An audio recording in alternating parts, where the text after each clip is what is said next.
This is a feature on the South African pianist Anton Nel, a remarkable persona, brilliant recitalist, outstanding chamber musician, prolific concerto artist, inspiring teacher, mentor, thinker, humorist, and sincere friend to many kindred spirits. A true celebrity in every sense of the word. So, let's start at the very beginning. The finest moment, I think, which really defined my becoming a professional musician was my first appearance with orchestra when I was 12. I had grown up in South Africa on a farm. There had been a lot of music in my house, but television hadn't come to South Africa yet, and so there was a lot of, simple things going around at home, inventing our own games, listening to the radio, doing things like that, but always a lot of piano music. And I started playing when I was 10. My mother finally decided that I should take lessons after I picked out the Schumann Happy Farmer, with great success, chords and all, on the piano after she had played it. And so those were when my lessons started. But anyway, I won a competition when I was 12 to play a movement of a Beethoven concerto with orchestra, which is a big deal. At that moment, of course, I did not really understand the significance of it. I was just doing as my teacher told me, but it was a thrill. And that from then on I realized that this was going to be my life, come hell or high water.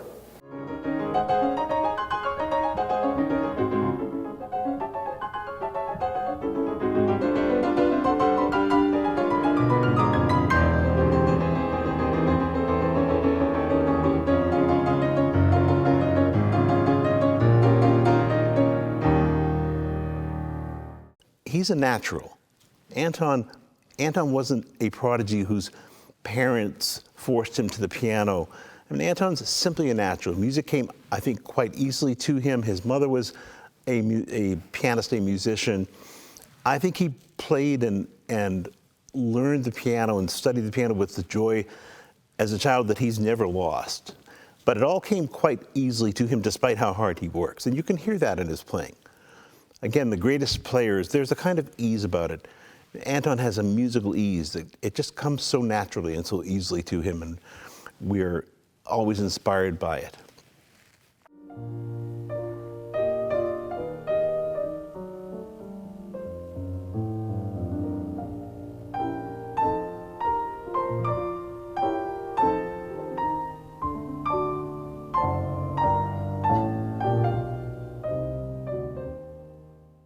Dr. Harris was the one who really laid the foundation.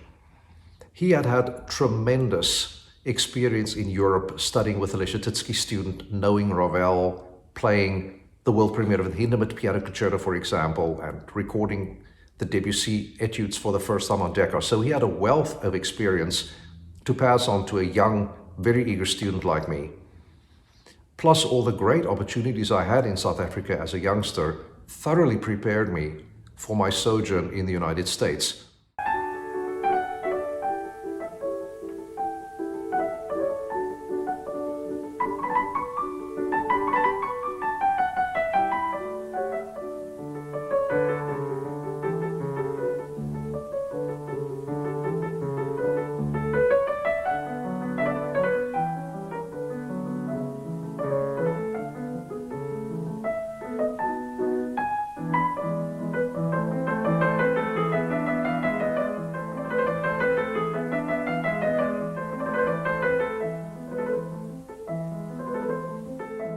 The first time I met Anton Nel was when we were both about 16 years old. This was 1978.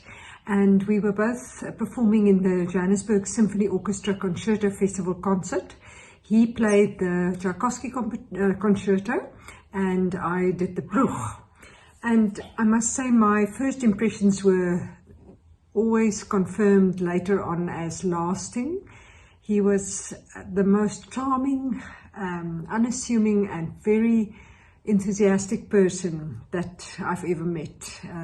What struck me most was that he was so diligent. His preparation for concerts and anything was always so thorough. As an adult, I would say I had three teachers. Of course, I had Dr. Harris in Johannesburg. And then when I came to the United States, I had two teachers at the University of Cincinnati, Belashiki and Frank Weinstock. And all three of them, I would say, made important contributions.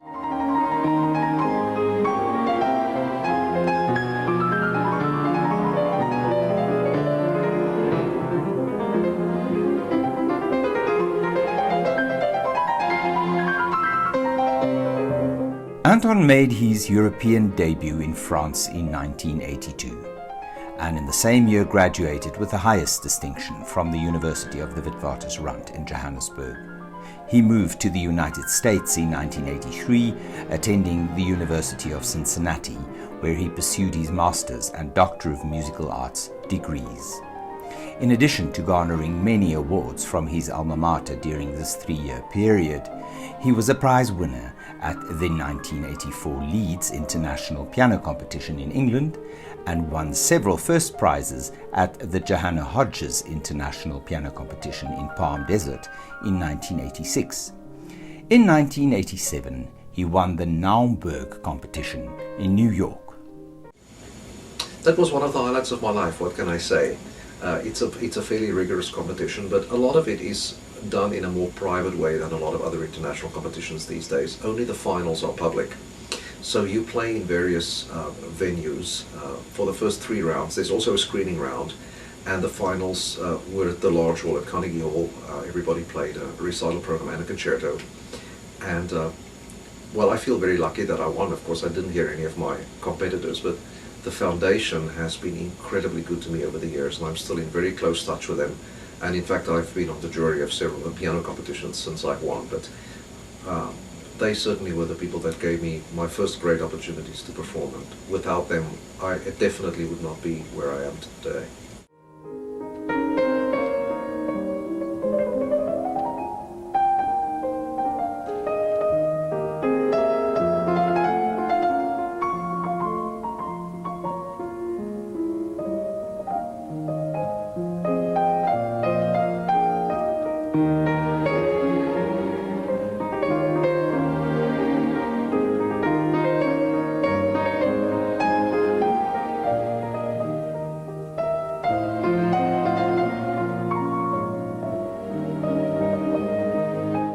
I played in a few competitions, but I was very lucky to always do well, so I never really had to do many of them.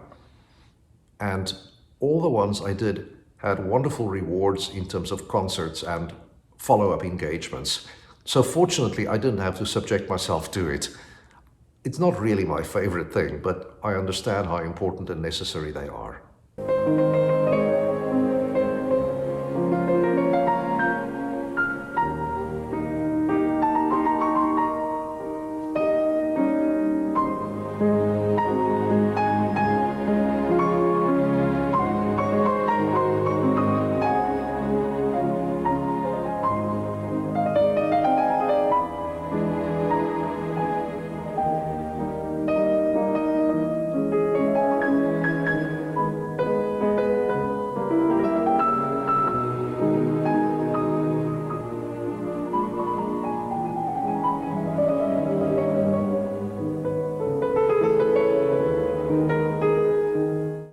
I would say that competitions are a necessary evil. These days especially, since there's so much social media and so much exposure through the internet, it's a good way to just get heard. In my younger days, we did competitions because, again, you could get heard, but even more important, if you won something, there were normally wonderful engagements attached to the prize that would give you more exposure and more visibility. Nowadays, it's virtually the same, I would say, except that there are just so many more competitions, and of course, so many more pianists entering that. And I would say that a very important facet of the whole competition business is, and I tell my students this too, is that there really should be a purpose behind entering one, because if your number comes up and you do win something important, and you have some wonderful engagements, you must be ready. Because winning a prize is only the beginning. Then you have to always play well, be ready to play at a moment's notice, have a versatile repertoire, be there so that people can know you and If you even begin to play less than well, there will be somebody who can take your place.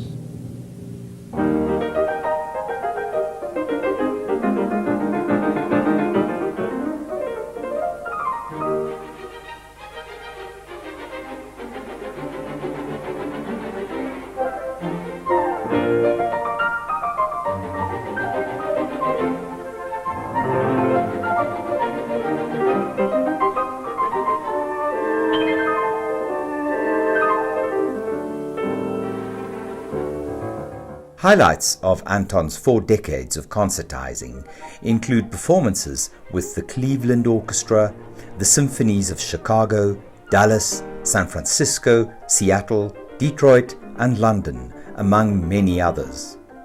Anton has an active repertoire of more than 100 works for piano and orchestra.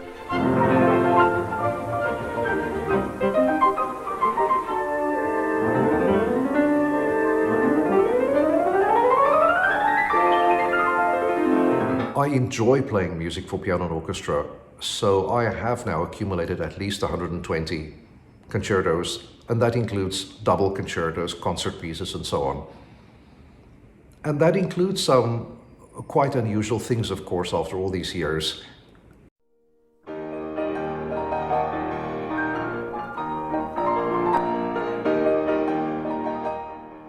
Hello, my name is Anton Nel, and I'm so excited to be part of the Mississippi Symphony Orchestra's 75th anniversary season.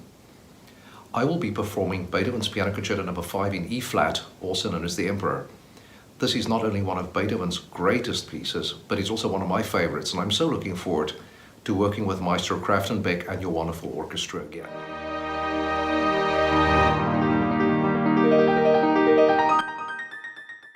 Probably the biggest work I've ever played from any genre is the Busoni Concerto, which is this concerto that's more than an hour long with a male chorus in the last movement. And in the old days, David Titpold gave me the chance to perform this in the Durban City Hall. It was quite an experience. Other unusual ones would be something like the Frank Martin Petit Symphony Concertant, which is this wonderful triple concerto for piano, harp, harpsichord, and 2 string orchestras. In recent years, of course, I've also played a lot of harpsichord and forte piano, so I've had great opportunities to play music by C.P.E. Bach and other members of the Bach family.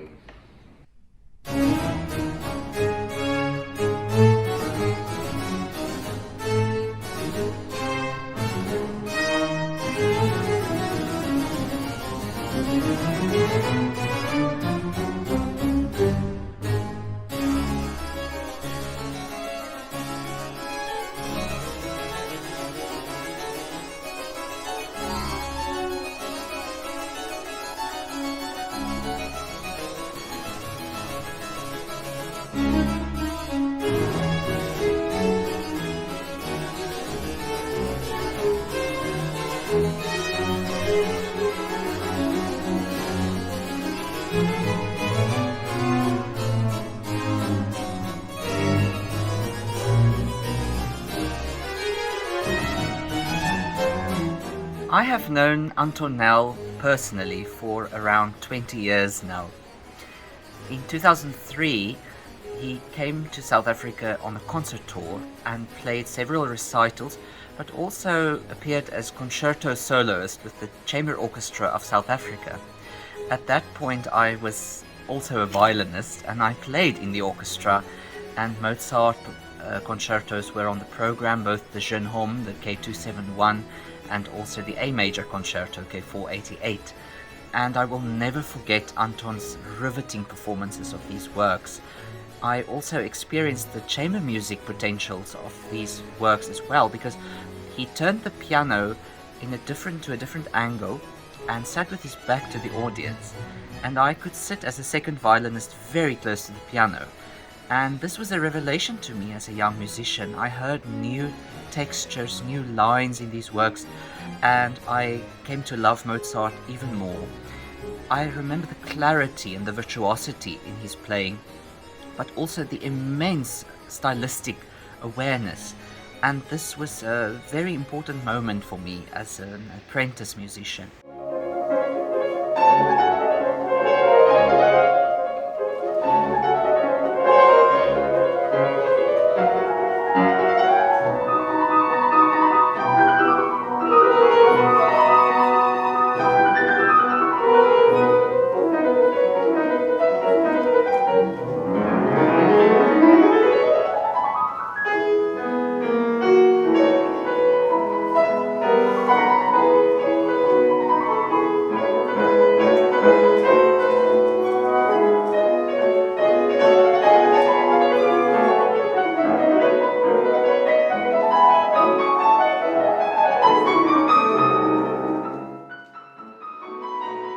Astounded at his professor's abilities, Willem de Beer, a South African student, asked Anton the following question.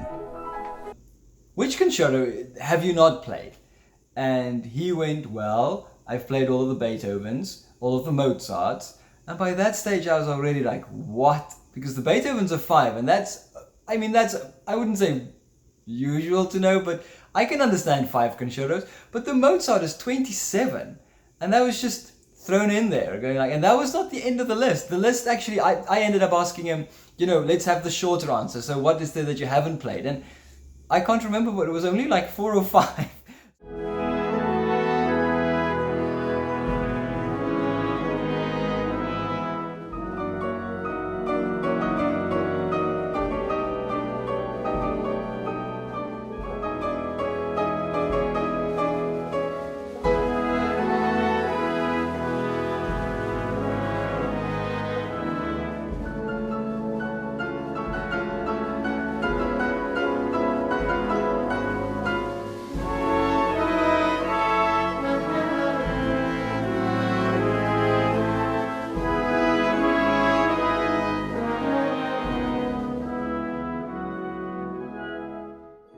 I was lucky to get a teaching position at an early age. I started teaching here at the University of Texas at the age of 23 or 24.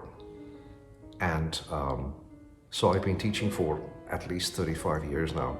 And I feel that it's such an integral part of my life, and that my teaching and performing careers really go hand in hand. Doing the two together takes a certain amount of organization because, of course, concertizing involves travel and being away. And on the flip side of that, of course, one must be dedicated and responsible to one's students. So I work very carefully not to take long trips during the year, for example, no big international tours where I'm gone for weeks at a time and so on. And I do most of that in the summer. But during the year, I will be away on most weekends, for example, playing concerts, so that there is a level of consistency with my lessons during the week. I also don't keep a large number of students, so the balance of it is actually not that difficult. You just have to do a lot of planning in advance.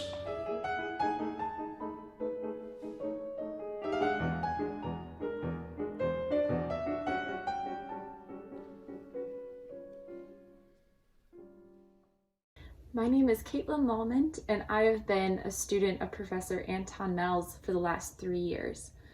One of my favorite things about Professor Nel is his ability to make his students feel so comfortable and welcome around him. In the last year, we've experienced some true hardships because of the pandemic, and Professor Nel's first reaction was to invite us all into his own home for private lessons, which ended up being such a gift to each and every one of us. He had enough space for us to be safe about it, and he has the most beautiful instrument, which he was willing to share with us.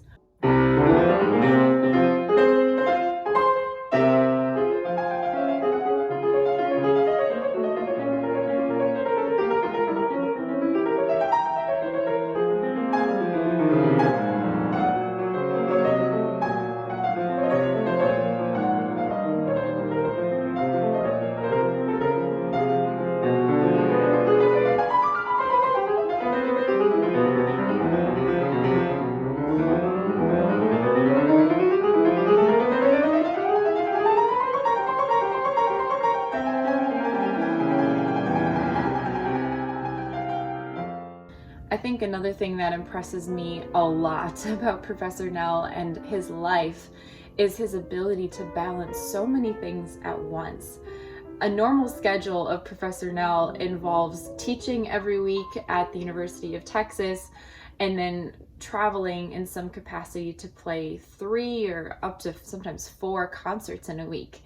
And he's not always playing the same rep either. You know, sometimes he's playing a chamber concert or solo, or it's a concerto performance.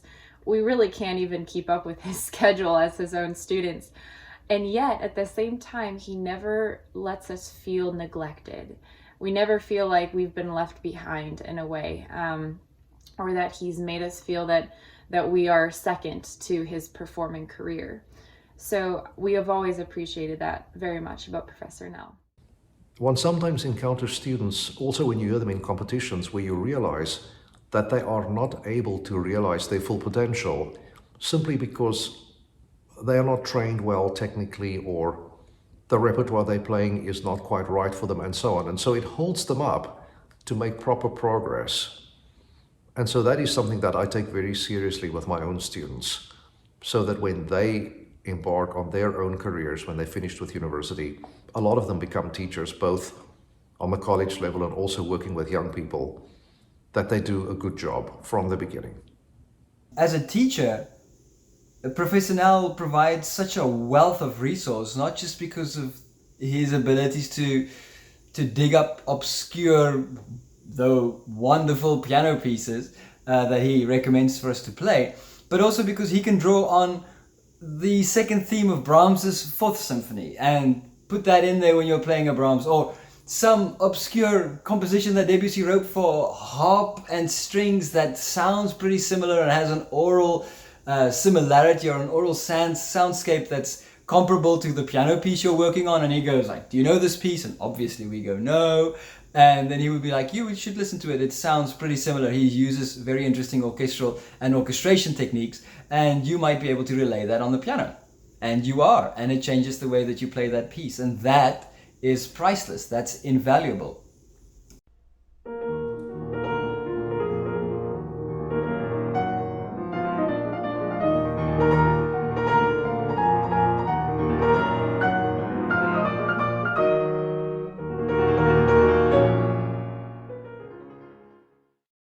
Franz Schubert's Dreiklavierstücke were composed at the very end of his life, in the same miraculous year that produced the last three piano sonatas, the amazing string quartet with two cellos, symphonic choral works and songs. And it's always astonishing to me how a human with such a short life can produce works of such absolute depth and profundity.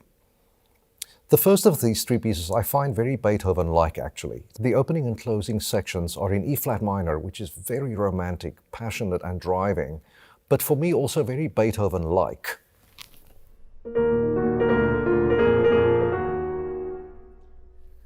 The motive in the left hand, for example, for piano aficionados, you would have heard that somewhere before in the Beethoven Opus 7 Sonata. And that is exactly what I think of when I play it. One of the things that I find amazing about Schubert's music is his ability to turn the emotional content of phrases around, often just by changing a single note. And in this particular piece, he changes to the major mode actually, but the only thing that has really changed is one note. So you have the following contrast very clearly in the beginning. Soft but very passionate still, and then he changes it to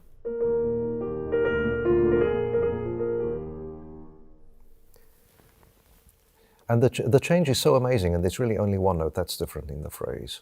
I've had many different kinds of students over the years. The ones that you hear audition that sound absolutely fantastic, and it seems that they have everything.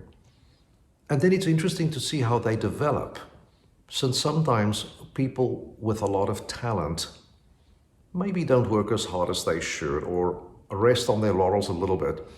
And so they might be passed by people who are less talented, but are really interested and hardworking and do their work in a consistent way.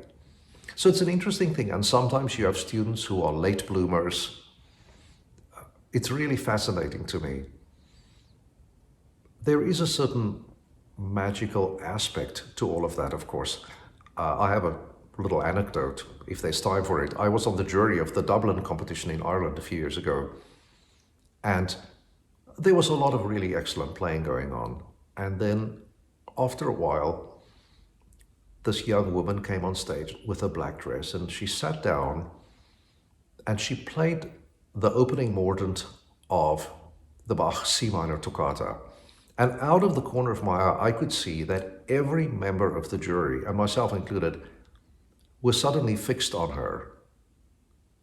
She had done something. She had some kind of communication gift that I don't think one could ever teach to anybody, that was so gripping and compelling just from that single gesture that drew us in. And I think that's something you can never teach a student. And we've all seen performers who have that. No matter what you're doing, you want to listen and be involved in what they're doing. Really interesting.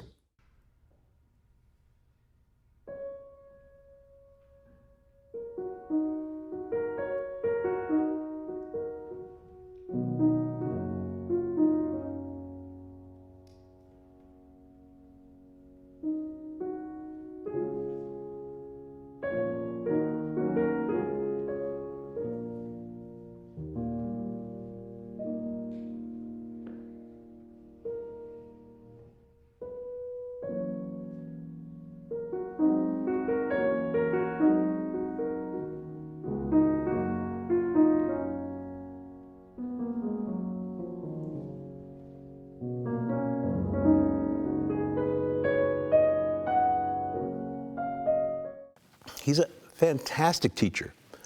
I've had him come to Gwen Gould School to do master classes.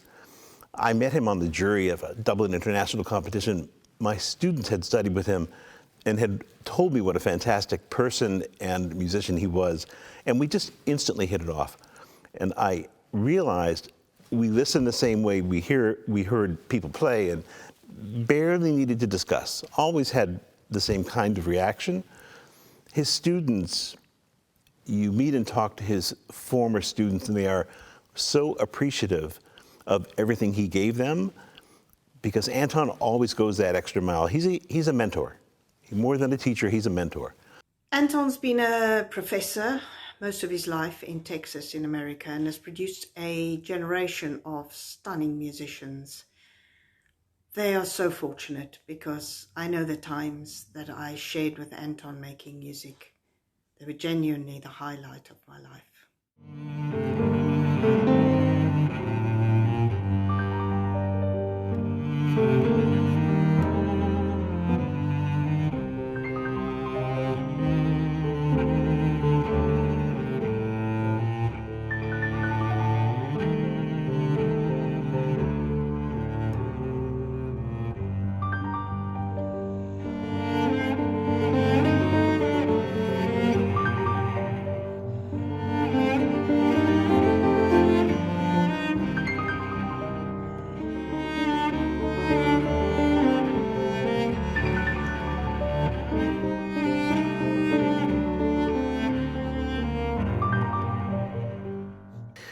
He's a fantastic collaborative pianist. He does all kinds of performances, but to hear him play with other people, there are many very fine collaborative pianists in the world, but Anton's a chameleon. He has that ability to get inside of a person's musical DNA and embrace it, become part of it, and express music through that person's DNA. So the result is, when he does collaborative, you're hearing a memorable duo. You're hearing almost one person playing, and that's a rare thing. It's as fine as it gets. And always, I think all of the players that clamor to play with him really appreciate how easily and how beautifully he does that. When I was starting out as an aspiring pianist in South Africa, I think I was really groomed to be a quote-unquote solo pianist. But I discovered early on, through playing with people at university and at orchestra courses and so on, how much I really enjoyed chamber music and collaborating with other people. And to this day, I would say that it is still by far my favorite thing. Yes, it's nice to play recitals, and of course, when you play any kind of concerto, it really is just an extension of chamber music. And I've been so lucky over the years at all the summer festivals that I go to, that wonderful relationships have been forged with fabulous people, as violinists especially, like Sarah Chang, for example, and Joshua Bell, and so on. But every year you get to play with these people, and it's so inspiring to play with gifted instrumentalists and singers, because you often learn so much in rehearsals and in concerts, and they bring so much to the table artistically that they enrich your own life as a musician, and they actually They often make you sound better than you really are. And I just get a whole lot out of it.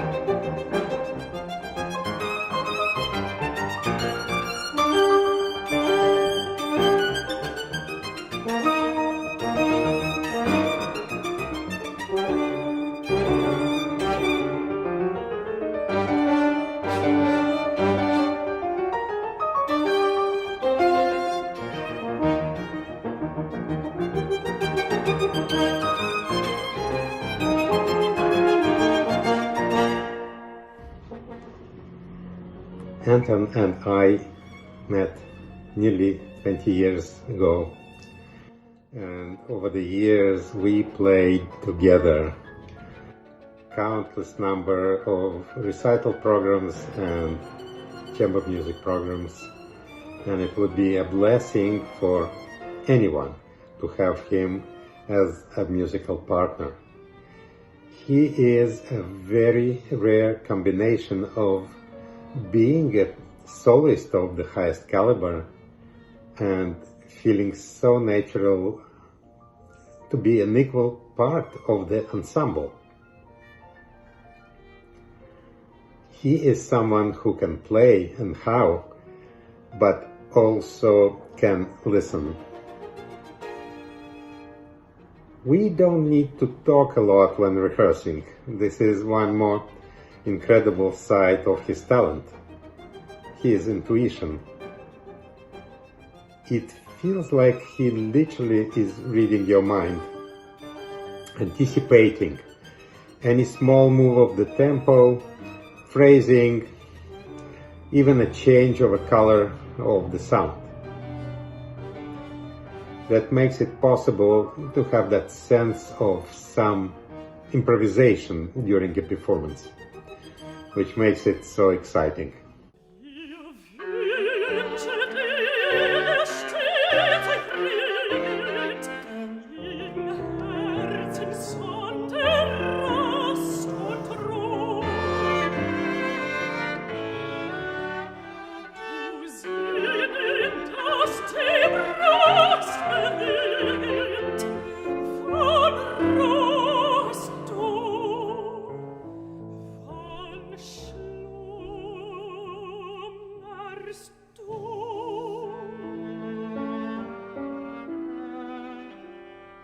People all over the world love to be on stage with Anton, conductors, orchestras, singers, chamber music artists.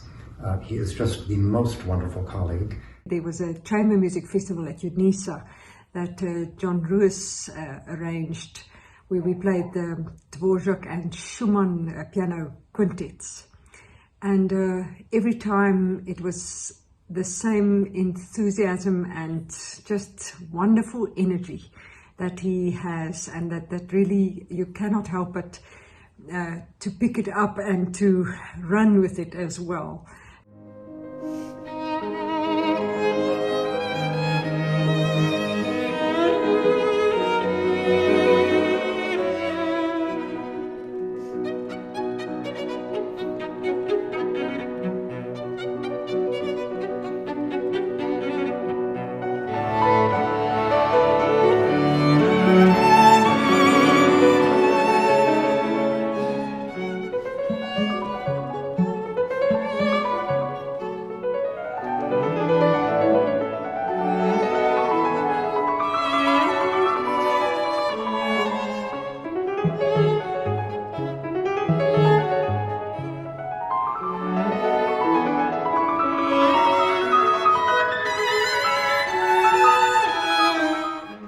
I don't know who coined the term, whether it was Anton himself or whether it was a critic who wrote about him, but this whole idea of brains within the fingertips is a construct that stuck with me in my mind for a very long time.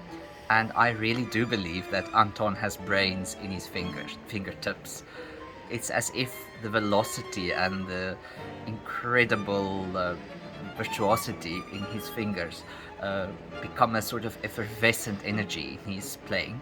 but I also feel that the idea of a brain inside the fingertip also delineates or accentuates at least the idea that Anton is a virtuoso, but also an intellectual virtuoso, somebody who can play the most fiendish passages with the greatest understanding, I think, musical understanding. And this is what I appreciate so very much in Anton's piano playing.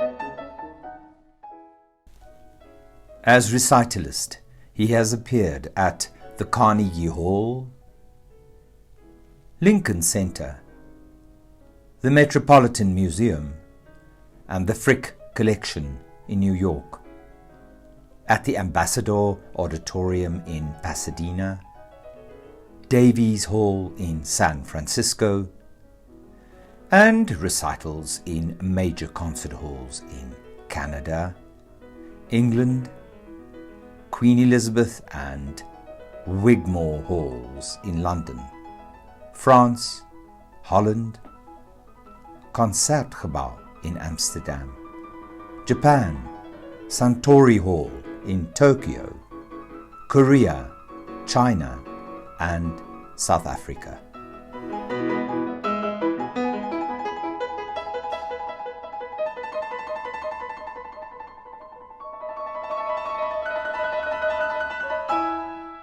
And of course, he knows the piano repertoire inside out. I'm trying to remember if I've found a piece that he doesn't know. But most importantly, when he plays, his knowledge of opera, his knowledge of symphonies, his incredibly acute intelligence all comes through in his playing. And it's very powerful. The greatest players, the ones I remember hearing as a student, I remember hearing Rudolf Serkin. I heard Vladimir Horowitz, and they had this amazing ability. Serkin in particular reminds me because Serkin was a thinker, and he was deeply analytical, but when he walked on that stage, he had the freshness and the spontaneity and the sheer joy of a child. And the combination was absolutely unresistible, and Anton does that. I mean, that's how he plays, and it's always something to remember.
I had a New York manager for many years. His name is John Gingrich, and he's a very, very nice man who worked very, very hard for me, and we had a wonderful relationship.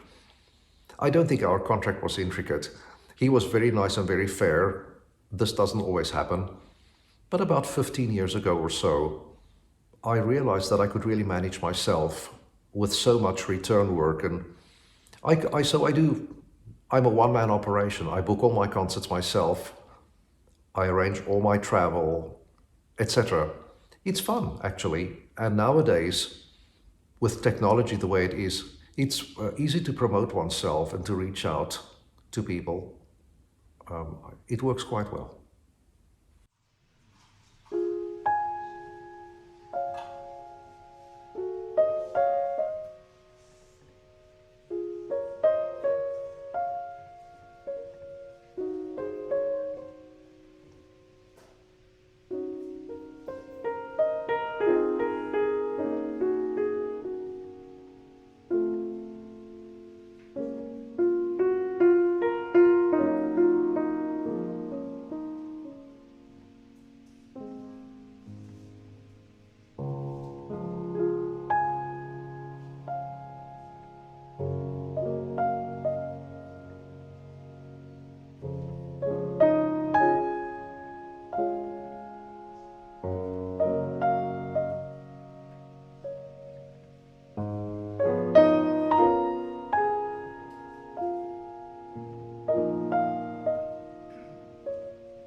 He's a hilariously funny person. His sense of humor is wicked. He does these one-liners. We're talking, and this one-liner goes floating by, and I have to blink and say, did he really say that? I can't have a conversation with Anton without breaking into laughter and missing the next thing he's saying now that we've been doing Zoom talks. But he's incredibly funny. I think anyone who has met Professor Nel is immediately struck by his joy and his bright personality. Whenever he walks into a room, it is suddenly a happy place. Anton's one of the most talented, gifted musicians on the planet. And I can honestly say, for me, he's one of the nicest people in the business. Generous, kind, funny, wonderful person. I'm glad to know that everybody thinks I'm a friendly person, because I am, and I like to think that I'm easy to work with and easy to get along with. And of course, sometimes you rehearse with people who are difficult and more particular and maybe even dogmatic about what they want to do. The best attitude there is to just be professional and do the best you can. You can still learn from that situation as well. I'm certainly not going to get angry if a person does something I don't like.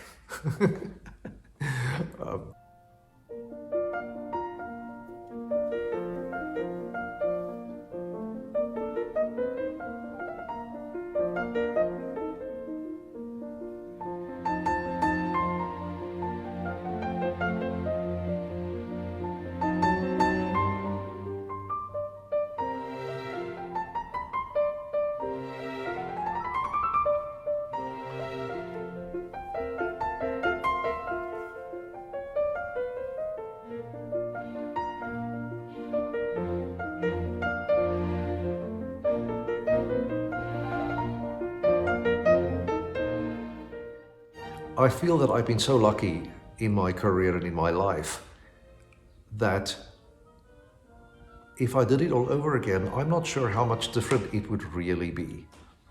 I've had interesting opportunities along the way that I didn't take. For example, never having lived in a big city, for example, like New York or London, who knows what that would have done? Would it have been any different than the present life? I don't really know. I believe it's important to put roots down wherever you are and do the best you can wherever you are and go from there. Anton has so many friends of people around the world, and I think that's because he loves people. I mean, and it's genuine. He's non-judgmental, he's open, he's embracing, and people respond to that. So you see, I think many people, like myself, who consider themselves a really good friend of Anton's, but I think he has a longer list than most. And I think that's a testament to who he is as a person. We all love being around him and appreciate his warmth, his enthusiasm, his humor, and everything about him. There's that wonderful saying of Oscar Wilde where he says, "Please be yourself. Everyone else is taken." I try to stick to that as much as possible in everything I do. Never in my wildest dreams did I think that my life would turn out like this. I count my blessings every day because I'm the luckiest person in the whole world.